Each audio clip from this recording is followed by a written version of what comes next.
عاملين ايه؟ وحشتوني جدا من الفيديو اللي فات. فيديو النهارده زي ما شفتوا في العنوان هقول لكم تقريبا اهم حاجه ازاي دايما تفضل ريحتكم حلوه، حتى مش عشان بس انتوا حاطين برفيوم او كده، لا عامه في العموم انا بحس ان هي اهم حاجه الصراحه، او مش بحس يعني هي كده.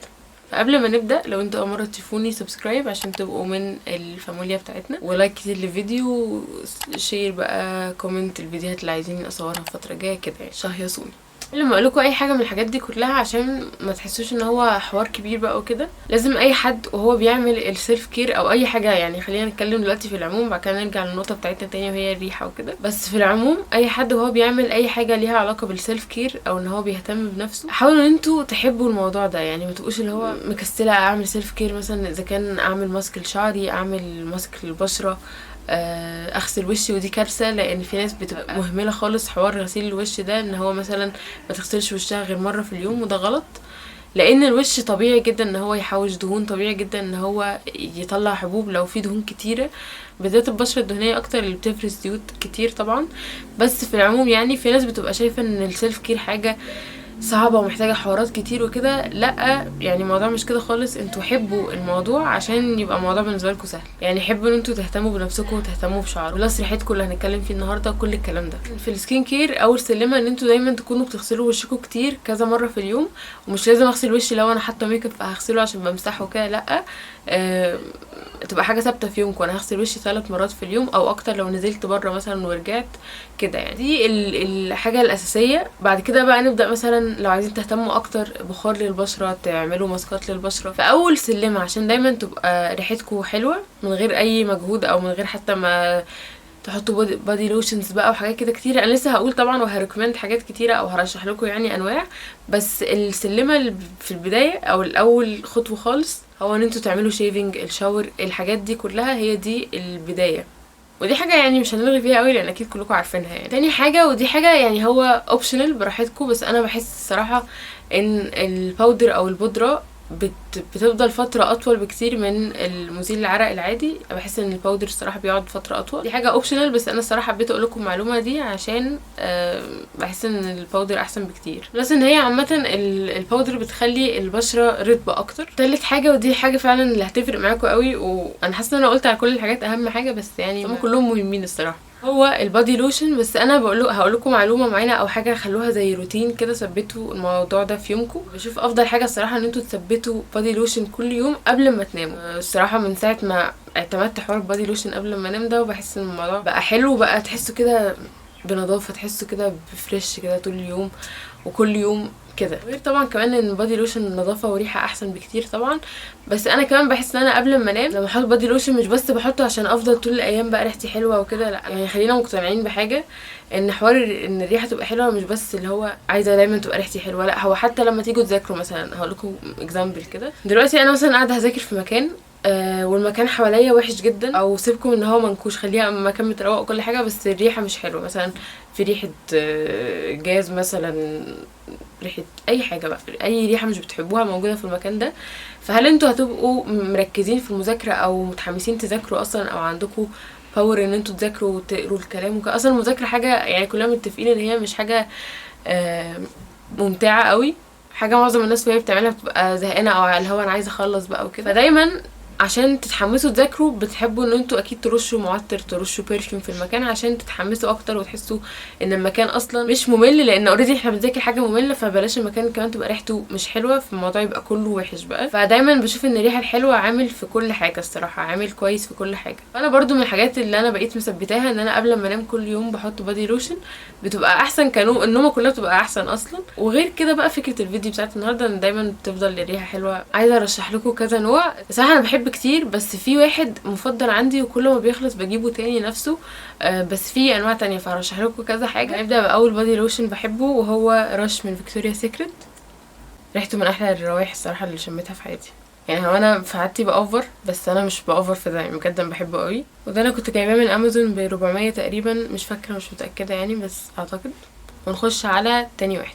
تاني واحد بقى ده هو اللي كل ما بيخلص صراحه بجيب منه تاني لان انا بحب ريحته جدا. حتى العلبه دي قربت تخلص، يعني بصوا هي خلاص بتخلص بجد. فالصراحه بفكر اجيب منه تاني برضو او اشوف انواع تانية عشان انا بحب اجرب. في نفس الوقت لما بتعجبني حاجه بتحشر فيها فتره كده بقعد اجيبها تاني. وهو البادي لوشن بتاع ايفا ده بجد ريحته تحفه الصراحه، لان بتفكرني كده بريحه الورد. هو مرسوم عليه اوريدي ورد، بس يعني هو مش فكره مرسوم عليه، هو فعلا ريحته نفس الفايبس بتاعت الورد كده. هو الصراحه الترتيب بتاعه حلو، عشان كده ده من الحاجات اللي انا بريكومندد بزياده، يعني برشحها لكم بزياده وبحبه جدا الصراحه. وعايزه اقول لكم ان هو اصلا على امازون اسعاره بجد حلوه جدا، يعني 45 تقريبا او حاجه و30 كمان مش فاكره، بس اعتقد 45 يعني، فسعره حلو جدا وبجد بجد بتاع ده جامد قوي يعني. وتالت واحد هو البادي لوشن بتاع باث اند بادي وركس، وده اللي هو روز. بجد برضو من احسن الحاجات اللي انا جربتها، وده تقريبا كنت جايباه ب 390 حاجه كده يعني. ده فيه شيا باتر اللي هي زبده الشيا، وكان فيه فيتامين اي، فانا بحس المسترايزر بتاعه حلو، وكمان ريحته بصراحه حلوه جدا. ريحته قريبه شويه من ايفا، بس انا بميل لريحه ايفا اكتر واحد يعني، بس برضو ده من الحاجات الحلوه جدا اللي برشحها. هما التلاته الصراحه حلوين جدا، من اول فيكتوريا سيكريت لحد ده، التلاته بالنسبه لي بحبهم جدا. وبعد ما خلاص رشحت لكم كذا بادي لوشن، عايزه اقول لكم دلوقتي بقى حاجات كمان يعني برودكت ممكن تحطوها تخلي ريحتكم احلى برضو. في المخمريه دي انا بحبها جدا، بحب ريحتها عامه، ريحتها مميزه جدا صراحه، بحس ان انا ما شميتش حاجه بالريحه دي قبل كده يعني. انا بحب جدا جدا ريحه المخمريه دي، وانا دايما بحب اقول يعني دايما حطوا وفي عامه ده كمان برضو هقول لكم بعدين اللي انا عايزه اقوله. وده من ريتش بودي.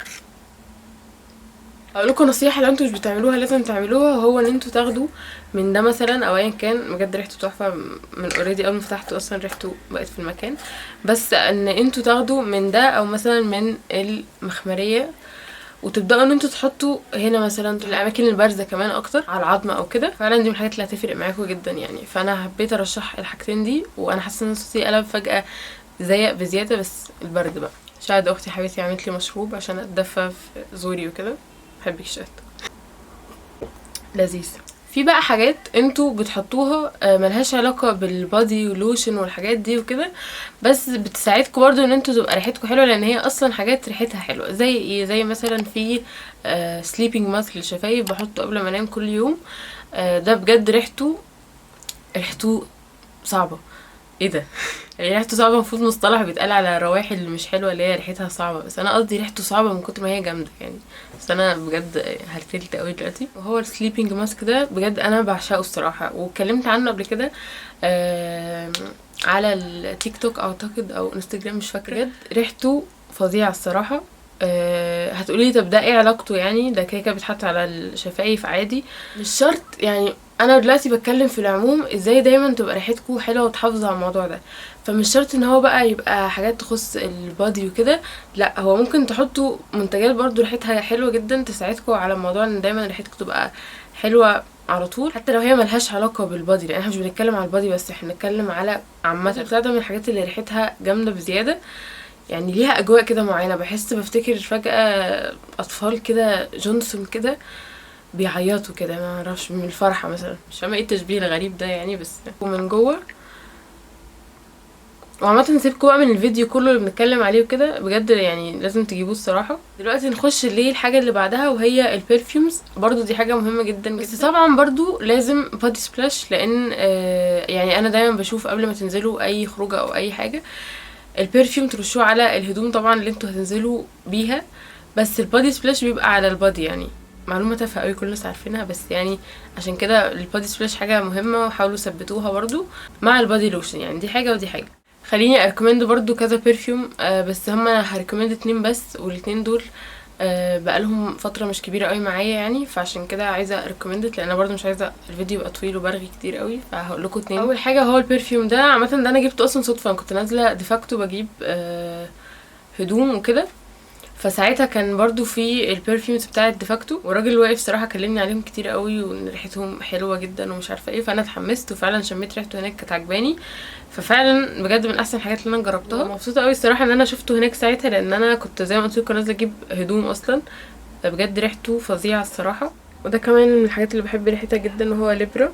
وبس كده قلت لكم كذا حاجه، كل الحاجات دي لو فعلا اعتمدتوها في يومكم فعلا الموضوع هيبقى مختلف تماما. الانترو اللي بداتها دي اهم حاجه، ان انتوا تبقوا حابين تعملوا كده، ان انتوا تبقوا حابين اصلا تعملوا كل الحاجات اللي قلتها في السيلف كير دي عشان نفسكم، عشان انتوا حابين كده. وبس كده قلت لكم كل الحاجات اللي انا كنت عايزه اقولها في فيديو النهارده، اتمنى تكونوا استمتعتوا.